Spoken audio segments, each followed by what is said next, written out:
Hey everyone, welcome back to the range. My name is Matt, also known as the Ammo Nerd. We have an ammunition review today and one of my most popular calibers, 5.56 millimeters, 5.56 by 45 millimeters, 5.56 NATO or 223 Remington. This is from Sam at S.G. Ammo. I do believe he has an exclusive contract with Hornady to produce this Frontier line. This is our FR262. It's a 77 grain OTM. Let's throw this guy on the table and talk about what we're going to do today. Now, in full transparency, I myself purchased this ammunition to review from S.G. Ammo. He has a wide variety of ammunition, so if you are looking to do any of that procurement, you know what to do. Now, effectively, this is supposed to be a clone of our MK262 Mod 1, with the exception that we're using a Hornady bullet, although I do believe Black Hills at the same time is also now using this 77 grain Hornady bullet in their commercial offerings. The original bullet is a 77 grain Sierra Match King. Now, anytime in the past when I've tested the Hornady versus the Sierra projectile, usually the Sierra projectile in my barrels give me a better precision accuracy at range. For our 5.56 testing, we have a wide variety of barrel lengths from 7.5 inches all the way up to and including 22. After we've collected our velocity and just a general reliability, there is a disclaimer on the product page stating that you should only shoot this out of 5.56 chamber guns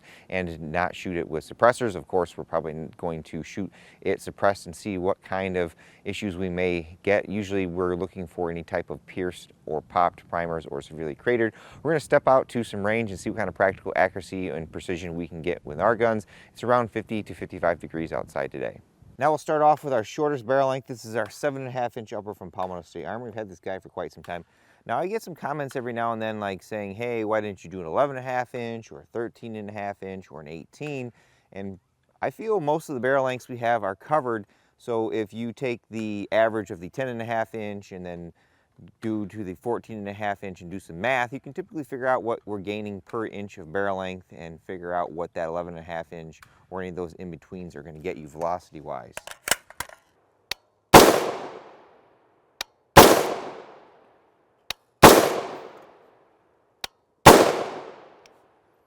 Now on to our 10.5 inch. This is a PSA build. We've got the Rex Selenium low back pressure 224 can up front. We picked it up from Chapel Hill Guns. If you are looking, I totally don't have a discount code for them.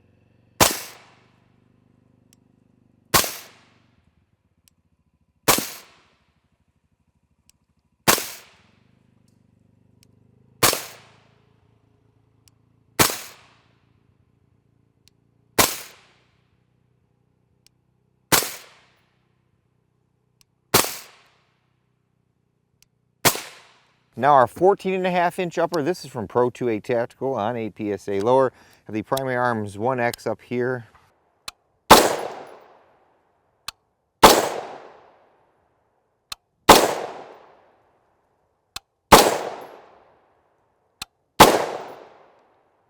Now on to our 16 inch. This is our Croatian VHS2 or Springfield Hellion. We threw the YHM Turbo T3 up front. Now the information on Sam's website says not to shoot this stuff suppressed, and you definitely need a 5.56 chamber for it. I did shoot some of this stuff beforehand suppressed. I didn't see any signs of any excessive pressure on my primers, and I've fired a lot of higher powered M193 and stuff through these guns, so I know they're good to go. Something to be cognizant of though.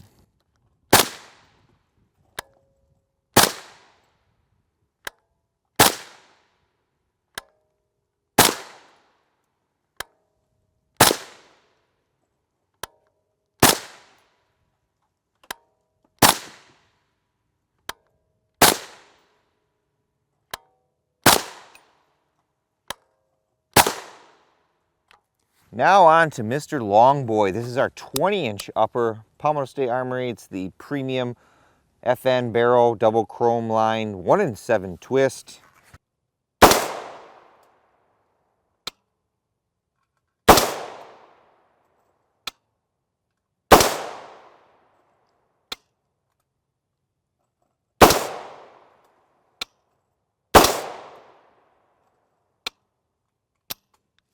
Oh, that's interesting. We did not get lockback on that. Make sure, yeah, interesting. Not sure why we didn't get lockback on that. The velocity wise on these guys, we'll have to run their averages, but we tested some OG Black Hills on the same day and we weren't getting that velocity except of the 22 inch. So this stuff, as it says, is pretty darn warm. Not sure why I didn't get lock back though. Now for Mr. Armor Slayer, this is the 22 inch TC Compass. Has a 1-in-9 twist barrel.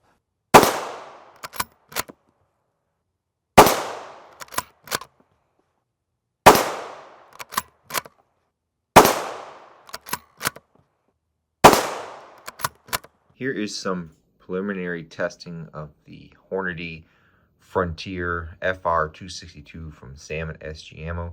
It's around 45 to 50 degrees outside today. We're at 100 yards on a bench in our Caldwell Hydro Sled 2. So we were nice and steady. The sun was out, very minimal wind. We first grabbed the 22 inch with the Rex Selenium can, 1.296 inches. We threw our Form 1 on there at 1.514 inches. Then we took off the can just to make sure, 1.526 inches. We also brought out the Springfield Hellion, same thing with the Rex Selenium can, 1.355 inches. Then with the T3, 1.525. I don't have the full group size there, but I did it in the Ballistic X app. That was 2.218 inches with that Form 1 can. We even brought a 10.5 inch out, just using a 6 power optic on that. That's a PSA 1-in-7 twist upper. The first group with the Rex can, 2.591 inches. Then we threw the T3 on there, 3.546 and 3.26. Those weren't the greatest. It looks like for whatever reason with these rounds, we're getting a flyer. We had 4 really close there and a flyer. Same down here. We had 3. Not sure where the 4th one was, but then a flyer. Same over here. We have a good one and then a flyer. So I'm not sure what's causing that. We will compare this with some Black Hills to see what we get. Your mileage may vary. That is a Hornady bullet. Typically, when I've shot that Hornady bullet in the past, it's not as good as the Sierra. Well, folks, there you have it. That concludes another ammunition review out here at the range. Of the 120 to 150 rounds we put of our FR262 through our guns, we didn't see any issues in terms of overpressure. We did see a little bit of primer cratering on the 22 inch, but we've seen that when we tested even the Black Hills stuff in the same gun.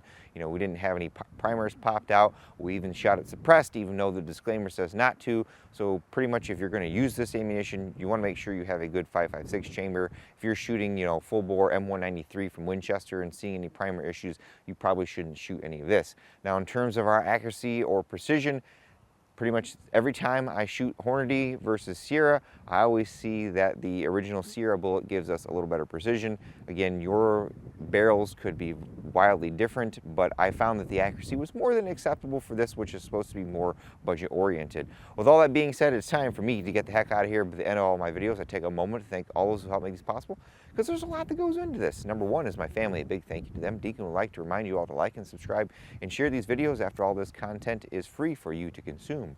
Number two are my YouTube and Patreon members. I have a campsite in the description below. I can't say anything more, but if you're looking to support the channel in any way, that's what that's there for.